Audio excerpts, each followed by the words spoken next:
اعوذ باللہ من الشیطان الرجیم، بسم اللہ الرحمن الرحیم۔ السلام علیکم، میں ہوں محمد ادریس سوان، ایڈوکیٹ فرام ایبٹ آباد۔ آج جس ٹاپک پہ بات کروں گا وہ ہے دین اسلام میں انسانوں کی مدد کے رضاکارانہ طریقے۔ وہ طریقے ہم بتائیں گے کہ جو دین اسلام نے رضاکارانہ طور پہ، والنٹیئر طور پہ یعنی امپوز کر دی ہم پہ، اور ہم اگر انہیں پرفارم کرتے ہیں تو اس میں غریبوں کا، ناداروں کا بہت بڑا فائدہ ہے۔ اس میں اللہ تعالیٰ نے ریاستی ذرائع کے ساتھ ساتھ انسانوں کی مدد کے لیے یعنی رضاکارانہ طریقے بھی رکھ دیے گئے ہیں۔ اللہ تعالیٰ نے وہ طریقے بتا دیے اپنے مومنوں کو، اپنے مسلمانوں کو، اپنے بندوں کو، کہ وہ طریقے ہم اپنا کے ہم ان ناداروں کی مدد کر سکتے ہیں، ان غریبوں کی مدد کر سکتے ہیں اور بھوکوں کو کھانا کھلا سکتے ہیں۔ اس میں یعنی دولت مند افراد کے ایمان اور عبادت کو مالی جرمانوں سے جوڑ دیا گیا ہے۔ اگر آپ غور کریں تو یعنی کہ جتنے بھی مالدار یعنی کہ مسلمان ہیں، ان کے یعنی کہ عبادت میں یا ان کی کسی بھی یعنی کہ ایمان کے حوالے سے کوئی بھی کمی کوتاہی اگر ہے تو اس کے ساتھ کچھ جرمانے دین اسلام میں رکھتی ہیں۔ یعنی کہ سب سے پہلے جو شخص بغیر کسی عذر کے جان بوجھ کر روزہ توڑے گا،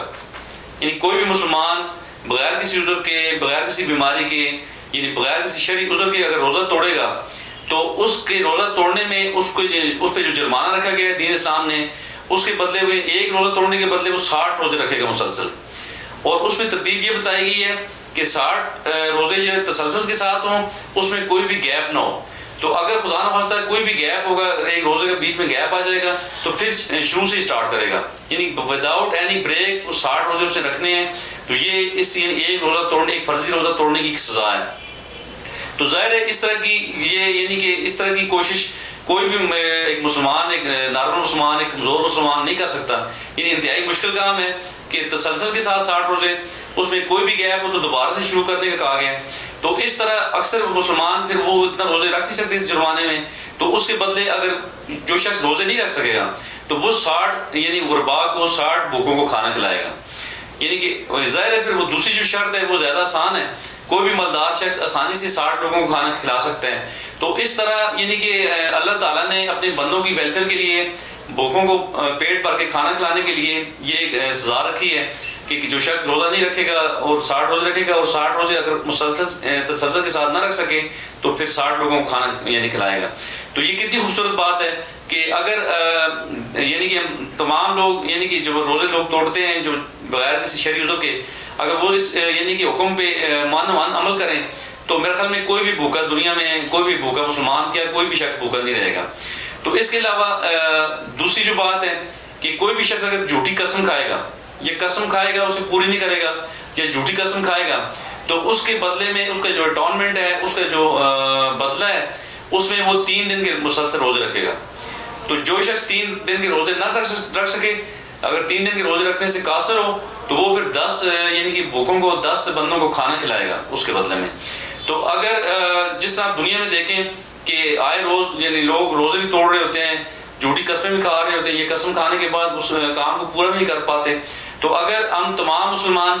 ہم اپنے ان جرمانہ میں غور کریں تو یہ صرف اور صرف ویلفیئر ہے ان لوگوں کی، ان نداروں کی، ان بھوکوں کی، ان غریبوں کی، کہ اللہ تعالیٰ کو یہ بندہ، یہ بنی نوع انسان بہت لاڈلا ہے۔ اس بات سے اندازہ ہو رہا ہے کہ اللہ تعالیٰ اپنے بندوں کو نوازنا چاہ رہے ہیں، ان کا خیال رکھنا چاہ رہے ہیں، انہیں ہر چیز سے بچانے کی کوشش کر رہے ہیں، اور اللہ تعالیٰ یعنی کہ حکم دے رہے ہیں کہ میرے بندوں کا خیال رکھیں، تبھی اللہ تعالیٰ کی رضا اس میں ہے، اللہ کے نبی کی رضا ہے۔ تو اگر ہم ان جرمانہ پہ غور کریں تو دین اسلام نے کتنے خوبصورت انداز میں یہ جرمانے لگا کر ان غریبوں کی اور ان مجبوروں کی مدد کر دی ہے۔ تو ہمیں ان تمام چیزوں پہ غور کرنا چاہیے اور اپنے تمام جو دین اسلام نے طریقے بتائے ہیں ان پہ عمل کرنے کی کوشش کرنی چاہیے، تاکہ ہمارے تمام مسلمان بھائی، ہمارے تمام دنیا میں بسنے والے انسان، ان کی ویلفیئر ہو، ان کو یعنی بھوکے کھانا کھا سکیں۔ پھر ایک جگہ بھی فرمایا گیا کہ وہ شخص یعنی کہ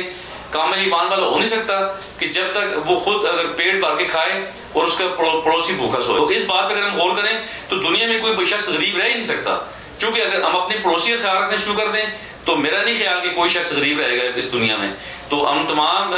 مسلمانوں کو، تمام انسانوں کو ان چیزوں پہ، ان تعلیمات پہ غور کرنی چاہیے اور اس پہ عمل درآمد کرنا چاہیے، تاکہ ہماری انسانیت، تمام جتنی بھی انسانیت ہے، بالخصوص دکھی انسانیت، یعنی دکھی انسانیت کی مدد ہو سکے، یعنی پوری مدد ہو سکے۔